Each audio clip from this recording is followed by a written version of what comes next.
Over the past few years, I've owned several Rolex and Grand Seikos, and I'm coming here to tell you that Grand Seiko is certainly better than Rolex. I will prove that to you in this video with 5 reasons why. And at the end, I will show you the one thing that Rolex is better at watch-wise than Grand Seiko at the same price point. And for all of you that are just going to barf at what I just said, that Grand Seiko is better than Rolex, you can skip to the end so you can just be happy. But if you skip the rest of it, you're probably just a Rolex apologist and you think they're the best watch ever. And you're wrong. So before we jump into this video, I just want to thank the sponsor of this video, no one. So I recently picked up this Grand Seiko Shunbun Cherry Blossom Show. I don't even know what the hell you call it, but we're going to call it the Cherry Blossom for this video. I bought it on Bezel and actually had a partnership with them where I got some money in exchange for some videos on TikTok and Instagram. So I did get this on the gray market. I did not buy this at face value, retail value. But with that said, with that money, I didn't have to choose a Grand Seiko. I could have chose a Rolex, Omega, Tudor, Zenith, whatever. So I'm not here to tell you why I chose a specific Grand Seiko model, the one I have on my wrist, but I'm going to use this as an example so that you can see why you should choose a Grand Seiko over all of these other brands. The point one is this goddamn dial. Now, unless you know nothing about Grand Seiko, this is one of the #1 things people talk about, and that's the dial on these watches. Just looking at this thing is just simply stunning. These have unique designs, and every single design is actually meant to represent something. In this case, this is meant to represent cherry blossoms on the floor in Japan during springtime. And using this as an example, most of the dials are different colors and different lights. Some lights, like the light I'm looking at right now, this is just white with a texture. In some lights, especially in direct sunlight, this is like very pink. It just changes color over time.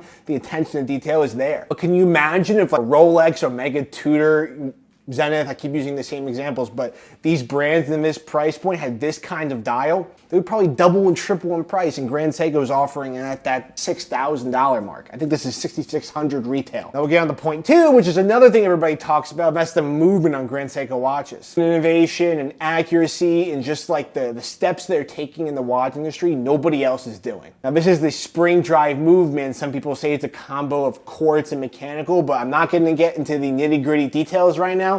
But if you Google, you go search on YouTube, you can see why this is actually not really this like mecha quartz combo of quartz and mechanical or whatever. It's actually its own movement. It's really a mechanical movement. Now the hallmark of this, and on many spring drive watches, not every spring drive from Grand Seiko, is the power reserve indicator, which I personally love because I can see how much power reserve, if I need to wind the watch. I think that's really important to me. And it's also what it's really known for, that power reserve indicator. When you see that on a watch, you're like, that's a Grand Seiko. Not many watches have this, especially in this design. Now, obviously the accuracy portion, this is plus or minus 15 seconds a month. When you compare this to like the hallmark Rolex, for example, that's plus or minus 2 seconds a day, plus or minus 30 to 45 seconds a month. So it's 2 times as accurate as a Rolex, but they're much cheaper. Now point 3, which a lot of people don't talk about, but that's the finishing on these watches. And by finishing, I mainly mean the polishing and the Zuratsu polishing, if you've ever heard that term. When I first saw this watch in person, you know about the dials, right? That comes across in pictures, about the spring drive movement, everybody talks about it. But when you really get this in your hand, you get to look at it, it's this Zuratsu mirror-like polishing that just creates this depth to the watch that you don't really get anywhere else.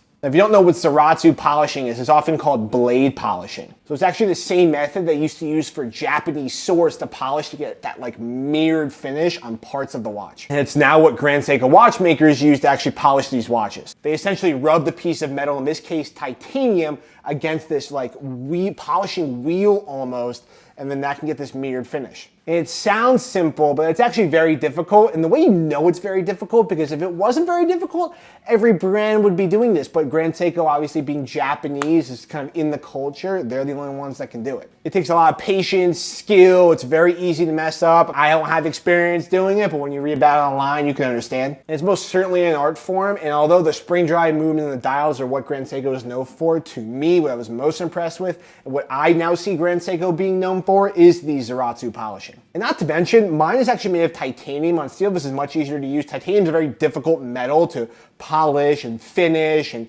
mold the way you like it. And of course, Grand Seiko is doing the Zuratsu polishing on this because of course they are. Now, point 4, which I've almost never heard on the internet or on YouTube or anything like that, is the customer service that Grand Seiko offers. Now, although I got this on Bezel, if you buy from a retail location like a Grand Seiko boutique, and I think this also you can buy online from Grand Seiko directly, I'm not entirely sure, but you get invited to GS9. which is almost like this Grand Seiko club. So once a year in the US, GS9 will host like an event. Last year in 2022, this was in New York. In 2023, this is going to be in Los Angeles, I think in November. You can only go if you're invited by the brand or you've ordered a Grand Seiko from a boutique. So your boy's not getting invited from ordering this from a boutique because I didn't get it from a boutique. Would love to be invited as like some kind of influencer, Grand Seiko, if you're watching, that would be great. So with these events, and it's not only just like the big GS9 event, but they're also hosting events at different boutiques and things like that. You can come, you can get refreshments, and they're kind of creating this community around Grand Seiko. And if those of you who know Grand Seiko collectors,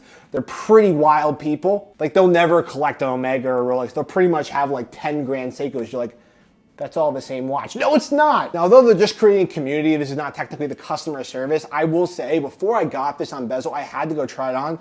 So I actually went to the Grand Seiko boutique in Soho in Manhattan, and the customer service was top notch. And those of you that are gonna come at me and say, oh, Ben, the customer service is great because they have to sell you the watch and they have to like pitch the watch to you.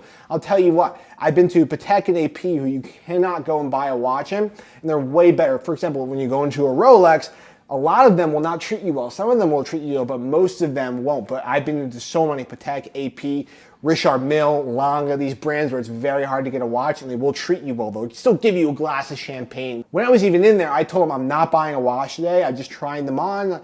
And then after talking to them for a while, I was like, just so you know, I'm an influencer. I'm actually gonna get one, but I have this whole partnership, and they were more than happy to accommodate me. Now, point 5, which is definitely an opinion of mine. A lot of these are pretty set in stone in the industry. But point 5 is the opinion, and that's, I think that these have the possibility, Grand Seikos I'm talking about, to increase in value dramatically over the next 5 or 10 years. Because if you're like me, if you're buying a watch for thousands of dollars, you want some kind of value retention, right? If you're losing 20% when you walk out of a store, you're not pissed. But if you try to act like you're not slightly concerned with the value retention over time when you're spending thousands of dollars on your watch, you're lying to yourself. For example, when you buy a Grand Seiko like this one at retail price, you walk out of the store, you're probably going to lose like $1,000 on top of the $6,600 plus tax that you paid for it. But I believe these have the potential to increase in value because of the all 4 other aspects that I mentioned. And also the fact that recently Seiko and Grand Seiko over the last decade have split up. And Seiko has their autonomy to create their own dials, to do the polishing, to do the movements.